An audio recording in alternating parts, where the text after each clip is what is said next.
My name is Ann Batiza. I live in Milwaukee, Wisconsin, and I'm a member of the National Organizing Committee for Assange Defense. Julian Assange, the most consequential journalist of the 21st century, remains in a maximum security prison in the UK, solely on remand for extradition to the United States, after having been illegally removed in 2019 from the Ecuadorian embassy in London, where he had asylum. For all those who say, let justice take its course. Excuse me 1 minute, I have to get down here. In the case of Julian Assange, I would answer, how can a country, when there is overwhelming evidence that it spied on Mr. Assange's conversations with his lawyers, stole the contents of his lawyers' computers and phones, elicited false testimony against Mr. Assange from a known criminal who has now recanted that testimony, and plotted to kidnap or kill him, possibly provide him with a fair trial? I hope to share some evidence of that with you. The first question is, how can a country that allegedly violated Mr. Assange's attorney-client privilege possibly provide him with a fair trial? Much of the evidence for this charge comes from a lawsuit that's been going on since 2019 in Spain. A firm which had a contract for security at the Ecuadorian embassy while Mr. Assange had asylum there was allegedly spying on him for the CIA. El País has covered the criminal trial of the head of that firm, David Morales. Here, El País reports that two former employees of that security firm provided testimony about the installation of cameras to pick up audio to focus on Julian's conversations with his lawyers. El País stated, and I quote, two of the witnesses confirmed that in December 2017, the owner of UC Global SL ordered workers to change the surveillance cameras in the embassy and replace them with others that could capture audio. From that moment on, they recorded and monitored conversations between the WikiLeaks founder and his lawyers, as well as all of his visitors, end quote. At the fall 2020 extradition hearing for Julian, one of those employees submitted this testimony, quote, I learned through my conversation with David Morales, that's the head of the security firm UC Global for the embassy, that he had entered into illegal agreements with US authorities to supply them with sensitive information about Mr. Assange. That witness further testified, quote, he, meaning David Morales, showed at times a real obsession in relation to monitoring and recording the lawyers who met with the guest. That's how they referred to Julian Assange, because our American friends were requesting it, end quote. Another former employee of the security firm at the Assange extradition hearing, this is in 2020, stated, quote, Morales indicated the purpose, as per the request of the US, was to record the meetings that Assange has with his visitors, but especially those of his defense attorneys, end quote. Even this past year, new evidence came to light. A folder that police had previously omitted from Mr. Morales' computer was only recently shared with the presiding judge in that Spanish case. El País reported on this cache in June of last year. El País wrote, and I quote, within the USA directory, now they're talking about files on Mr. Morales' computer, there's a file called CIA. Inside, in a folder marked videos, images of recordings are stored. These were obtained via the hidden cameras and microphones that UC Global installed in the Embassy of Ecuador in London to surveil the WikiLeaks founder, end quote. Now, each video was dated. It had a name on it that reflected who it was about. So names appeared such as Pamela Anderson, who had visited Julian in the embassy. Guest was the name they used always to refer to Mr. Assange. Ladies' Toilet was another name for videos.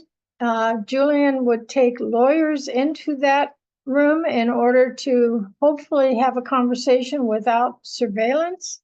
And Fidel, referring to Fidel Narvaez, who was the consul at the Ecuadorian embassy at the time.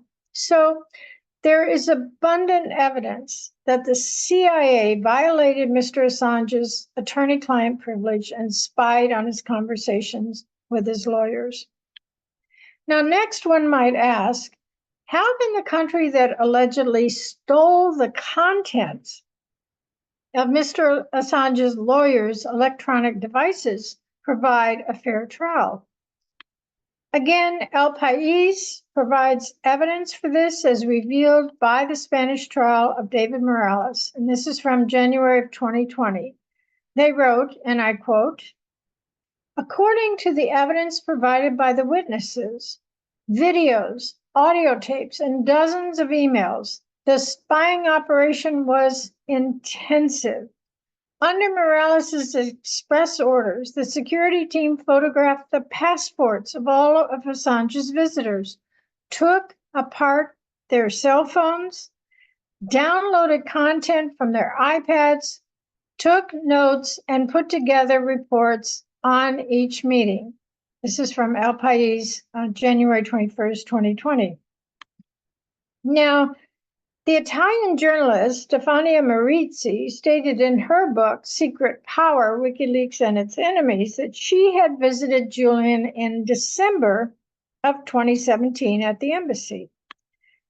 And as a result of the Spanish case, Stefania Marizzi learned, and I quote from her book, quote, this is page 241, "They also made video and audio recordings of my meeting with Assange, and they took the SIM card out of my dumb phone and photographed the IMEI code, the unique number that identifies a phone and can also be used to intercept it. I was shocked," this is Stefania Marizzi, "when I learned of these spying activities and obtained some photos and videos documenting them, which had been found among the UC Global materials." More evidence of the CIA's extraction of the contents of Julian Assange's visitors' electronic devices comes from an ongoing lawsuit in the Southern District of New York. Now, on August 15th of last year, 2 lawyers and 2 journalists who are U.S. citizens filed a lawsuit against the CIA and others, alleging that their Fourth Amendment rights against, quote, "unreasonable searches and seizures," end quote, were violated when their electronic devices were downloaded to the CIA while visiting Julian Assange. I was actually in the courtroom in December when the lawyer for the CIA argued that the case should be dismissed. As you can see here, the CIA lost that argument, at least in part, and the case is now in discovery. Politico noted that it appeared from Judge Cadle's questions, he was the judge in the Southern District of New York for that case, during the hearing to dismiss, that he was most concerned about the alleged imaging of electronic devices, and I noticed that as well. Politico wrote, and I quote, "However, Cadle said accessing the contents of their phones, if that occurred, invaded the visitor's privacy rights under the U.S. Constitution." And then Politico quoted the judge who said, quote, "The misconduct alleged is a violation of the plaintiff's reasonable expectation of privacy in the contents of their electronic devices under the Fourth Amendment." Already, the CIA is trying to claim that a need for secrecy prevents them from providing discovery, invoking the state secrets privilege. In The Dissenter, Kevin Gosztola, fantastic journalist who's also written a book on the Assange case, recently described this privilege as, quote, a mechanism for military and intelligence agencies to conceal civil liberties and human rights violations, as well as flagrant abuses of power, end quote. It will be interesting to see how this plays out. Another reason why it's hard to imagine that the US could provide a fair trial for Julian Assange is because allegedly the FBI elicited false statements to bolster the second superseding indictment against Mr. Assange. They went to Iceland and with both cash and a promise of immunity garnered statements from Siggi Þórðarson, a convicted fraudster and pedophile. However, Siggi recanted that testimony in an interview with the news outlet Stunden on June 26 of 2021, long after the extradition hearing verdict was pronounced. It is notable that the judge in that hearing, Judge Baretzer, cited Siggi's statements as evidence of Assange's culpability. Here, the Icelandic publication Humanity in October of 2021 says, and I quote, in a recent interview with Stunden, he, Siggi Þórðarson, admitted to fabricating statements to implicate Assange and contradicted what he was quoted as saying in US court documents, end quote. But as you can see from this headline for that October article, Siggi is back in jail. Given that when he recanted his lies publicly, he also admitted to a continuing crime spree, in particular to commit fraud. Now, is he back in jail because he's no longer immune from prosecution? In July of 2021, after Siggi had said he lied, the former Minister of the Interior of Iceland, Elmundur Jónasson, was interviewed by Consortium News about the fact that he had kicked the FBI out of Iceland when they were trying to elicit those false statements from Þórðarson. This is what the minister said, and I quote, and I, of course, this is the minister speaking, wanted to know what was the FBI's mission? What was the purpose of the visit? And then I learned what really was happening. And what was that?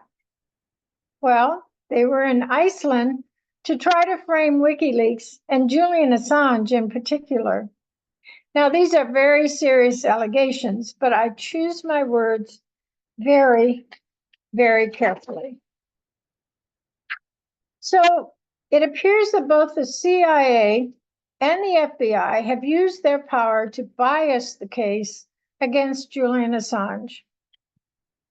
Finally, I would ask, how can the country that allegedly plotted to kidnap or assassinate Mr. Assange provide a fair trial?